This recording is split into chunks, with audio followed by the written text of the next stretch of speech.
এবার trust bank আন্তর্জাতিক খবর।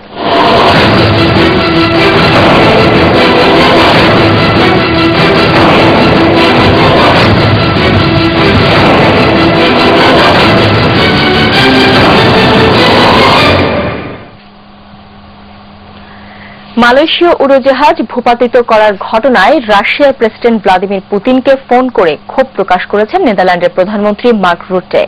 শনিবার ওই ফোনালাপে তিনি বলেন, পুরো ঘটনায় ডাচ জনগণ ক্ষুব্ধ ও মর্মাহত।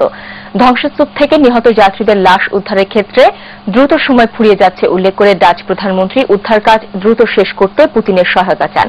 নেদারল্যান্ড প্রধানমন্ত্রী ওই ফোন কল ছাড়াও ইউক্রেনের পূর্বাঞ্চলের যে এলাকায় মালয়েশিয়ান এয়ারলাইন্সের বিমানটি বিধ্বস্ত হয়েছে সেখান থেকে রুশপন্থী বিচ্ছিন্নতাবাদীদের সরিয়ে দেওয়ার জন্য রাশিয়ার ওপর ক্রমশ আন্তর্জাতিক চাপ বাড়ছে। এদিকে মালয়েশিয়ান এয়ারলাইন্স বিধ্বস্ত বিমানের নিহত 298 আরোহীর পরিচয় প্রকাশ করেছে। এতে দেখা যাচ্ছে যাত্রীদের মধ্যে 193 জন ডাচ, 43 জন মালয়েশিয়ান, 27 জন অস্ট্রেলিয়ান ছাড়াও যুক্তরাজ্য, Canada, Germany, New Zealand, Belgium, Philippine এবং দক্ষিণ আফ্রিকার নাগরিক ছিলেন। মূল ধ্বংসস্তূপ থেকে আন্তর্জাতিক স্বেচ্ছাসেবকরা এ পর্যন্ত 196 জনের লাশ উদ্ধার করেছেন।